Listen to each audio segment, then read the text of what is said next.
Okay, so I kind of want to set the record straight on my thoughts on Kratom. And believe me, when it first came out, I was its biggest fan. I was even able to come off my ADHD medication, and it checked multiple boxes. I did not abuse it when it first came out. But I ended up using it as a crutch when it's a tool.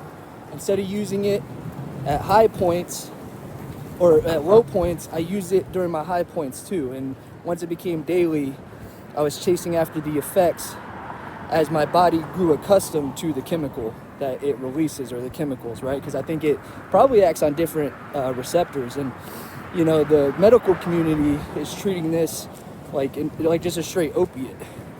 And it's probably doing more than that, if I had to guess, because of the other benefits, depending on dose, that it gives you.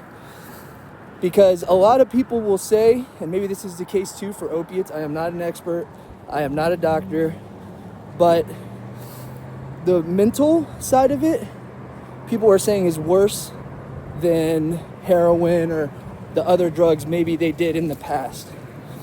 The problem is, and the reason I made the videos is because if someone's not educated and doesn't know the risks, then they can't make a decision.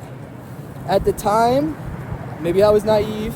That's probably a lot of people will point to irresponsibility. That's true.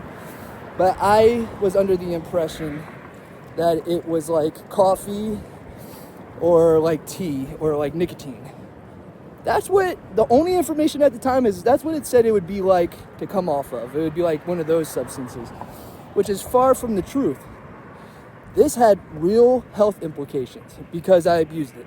Now, if you're taking it responsibly, I don't think the plain leaf should be banned. But there does need to be resources for people who may be already a little too late in the process. And people also need to know how to not get to that point. And how to not get to that point is to not use it as a crutch and to use it as a tool. Use it when you're going through your lows or if you have acute pain. I do say it is definitely safer than sticking a dirty needle in your arm or what have you. But don't get it twisted. Just because it's sold over the counter does not mean it's not dangerous. And for all those that know, good that you know.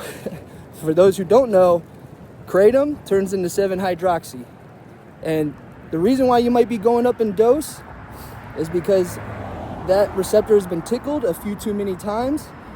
And now you're chasing that euphoria that Kratom might give you in higher doses, not knowing you're really going after 7-Hydroxy, which is an opiate.